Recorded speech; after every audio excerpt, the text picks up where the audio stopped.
Hello buddies, I am RJ Agnisha, grade 5B from Primrose Garden School.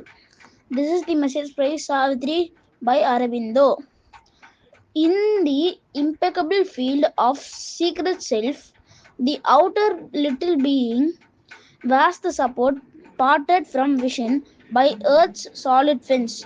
He came into a magic crystal air and found a life that lived by the flesh, a light that made visible immaterial things. Thank you. Bye. Hello buddies, now RJ Rohita, grade 8 from Primbatskaran. Today's Karma Yogi Appa message. Generally, he who is unable to help himself inwardly offers to help others externally. The great of soul feeling compassion for others' soul is an endeavor to extend their own internal achievement to others inwardly. Thank you. Bye. Hi, hello buddies. I'm Ajay Jivka from grade 5 Primbatch Garden School. Today we are going to see a new story. Once upon a time, a farmer had a goose that laid one golden egg every day. The egg provided enough money for the farmer and his wife to support their daily needs. The farmer and his wife continued to be happy for a long time. But one day the farmer thought, why should we just take one egg a day? Why can't we take them all at once and make a lot of money? The farmer told his wife his idea and she foolishly agreed. Then the next day, the goose laid its golden egg.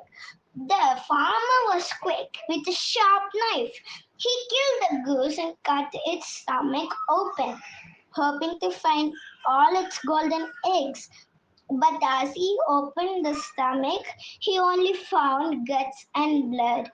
The farmer quickly realized his foolishness mistake and proceeded to cry over his lost resource.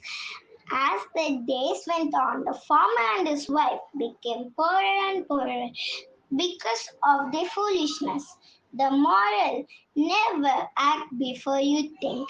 And if you found this story useful, don't forget to like, comment, and share. Also, press the bell icon so you don't miss our next show, where we will share more interesting stories. Thank you. Bye. அனைவருக்கும் வணக்கம். நான் Karpagam Rajesh, பிரைம்பர்ட்ஸ் garden பள்ளியிலேருந்து பேசுகிறேன். இன்றைக்கி ஒரு குட்டி கதை கேட்கலாமா? ஒரு ஊரில் 2 நாய் ஃப்ரெண்ட்ஸாக இருந்ததுங்களாம். அப்போது அது சாப்பாடு ஒரு ரோடாக போய் தேடி எடுக்கணும், கஷ்டம், அது மாதிரி அப்படின்னு இருக்கும்போது அதுக்கு பார்வைக்கு எப்படி தெரிஞ்சதுன்னா, ஊரில் எல்லா மற்ற உயிரினங்கள், மனுஷங்க எல்லாருமே மகிழ்ச்சியாக இருக்காங்க. நம்ம தான் மகிழ்ச்சியாக இல்லை, மற்ற எல்லாருமே ரொம்ப சந்தோஷமாக இருக்காங்க அப்படின்னு 2 பேருக்குமே ஒரு வருத்தம் இருந்ததாம். அப்போது அந்த ஊருக்கு ஒரு சாது ஒருத்தர் அந்த ஆத்தங்கரை வரும் மரத்தடியில் உட்காந்துருந்தாராம். அப்போ அந்த 2 நாய் போய் சரி நம்ம இவர்கிட்ட கேட்கலாம், நம்மளோட மகிழ்ச்சி எங்கே இருக்குன்னு அப்படின்னு சொல்லிட்டு போய் இது மாதிரி ரொம்ப விரக்தியாக அவர்கிட்ட பேசுகிறாங்களாம் 2 பேரும். சாமி, இது மாதிரி நாங்கள் எப்போவுமே மகிழ்ச்சியாகவே இல்லை, எங்களுக்கு எல்லாத்துக்குமே ரொம்ப கஷ்டமாக இருக்குது, மழை பெய்தாலோ வெயில் அடித்தா சாப்பாட்டுக்கு எல்லாம் கஷ்டமாக இருக்குது, அப்படியே கிடைச்சா கூட ஏதோ ஒன்று நமக்கு குறையிற மாதிரி மகிழ்ச்சியே இல்லாமல் இருக்குது அப்படின்னு சொல்லி புலம்பிச்சான்.